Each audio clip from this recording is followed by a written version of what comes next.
All of you. Today, my name is Harsh Soni. I am a defense aspirant, and today I'm not talking about any anime part. Today, I would like to express my views on the Param Vir Chakras or the PVCs in the defense forces. So, majorly, there are 21 PVCs. There are 21 PVCs or the highest gallantry award in the wartime in the Indian military history. So, I have won. There are numerous events in the PVCs, but I would like to smaller glimpses of Second Lieutenant Arun Khetarpal, who belong to 17 Pune horses. The reason I have chosen him because he is the youngest PVC in our India, and after them, nobody else get the chance to touch that rank. And so, I would like to express my views on the PVC Second Lieutenant Arun Khetarpal. Arun Khetarpal belonged to a very decent family background. He comes from the military background, so there is a touch of military in his uh, uh, in his nature. He has a feeling to give his country a best thing which he can give, and it is the only way through which he can give his military purposes. So from the childhood, he prepared for multiple exams. He cleared ND at that time. At that time, NDA has do not have coachings in India. But for the aspirant who want to prepare for NDA, he has to be gift of the gap and have a best knowledge of the military. So he started from himself from his own house and prepared for that exam.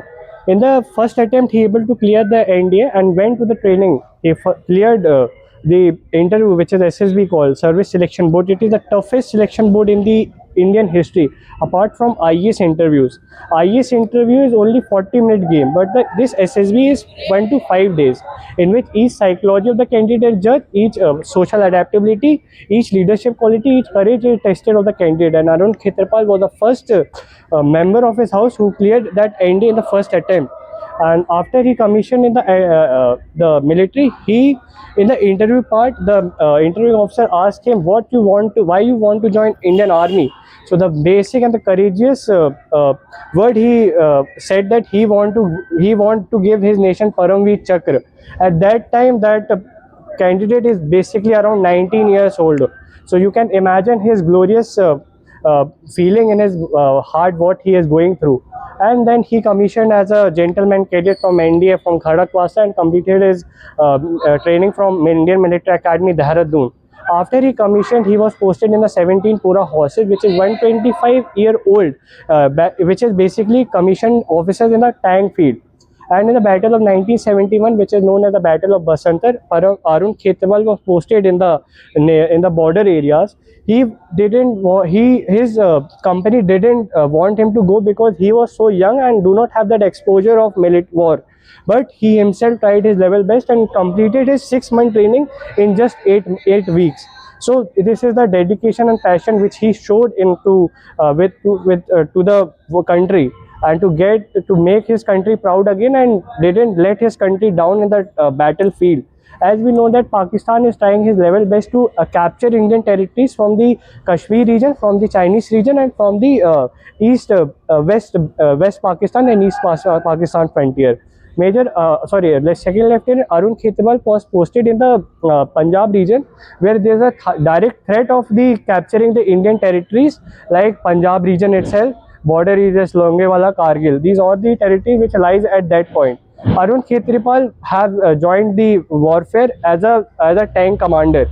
In the 17 Pura horses, it is known as the tank field in the army. It is the sole regiment which provides tank facilities to the to the military commanders. And Arun Khetarpal completed his tank training in that time and lead the tanks.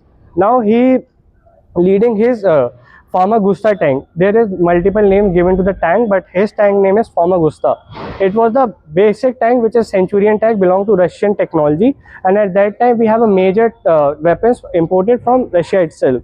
At that time, Russia was the closest ally, and Arun Khetarpal leaded his company forward, and he was the only person who left behind apart from two other military commanders. They are deployed in a different direction. Arun Khetarpal didn't listen to orders. He noticed that there are 10 to 12 tanks which are heading towards Indian territory and overpowering Indian troops, and that was a major turning point. If they put their step backward, then they will lose Indian territories. So he didn't listen to orders. The company commander is telling them to retreat back, but he didn't listen to them and went forward.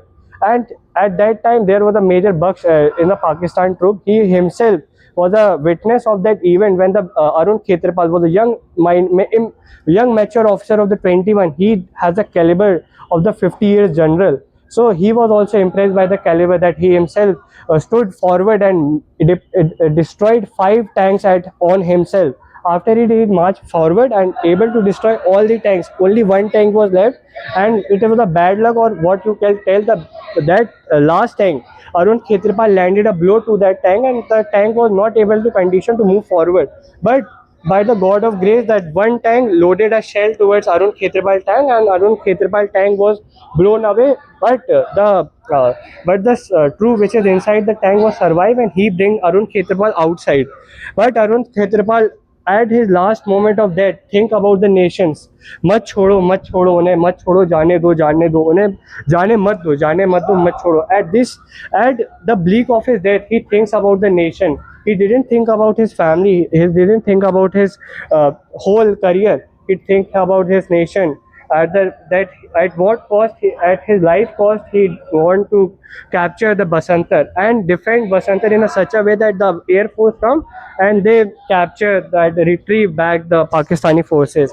Then it is known as Ikkis picture, which is also recently based on the Arun Khetarpal. So you must watch it to get the glimpses of Indian troops at that time. What are the harsh conditions through which the Indian sepoys or the Indian commanders are getting facing at the borders. We are very comfort in this region. But if we went at the border, if we just stay for 2 days, we were able to catch the glimpses how the Indians sepoys or the commanders are living there and saving our frontiers from a harsh military which has nothing to link with. They can retreat back and come to civilian and enjoy the comfort life, but they choose to defend our nation and make our country strengthful as in the geopolitics session. So I would like to sum up my point here.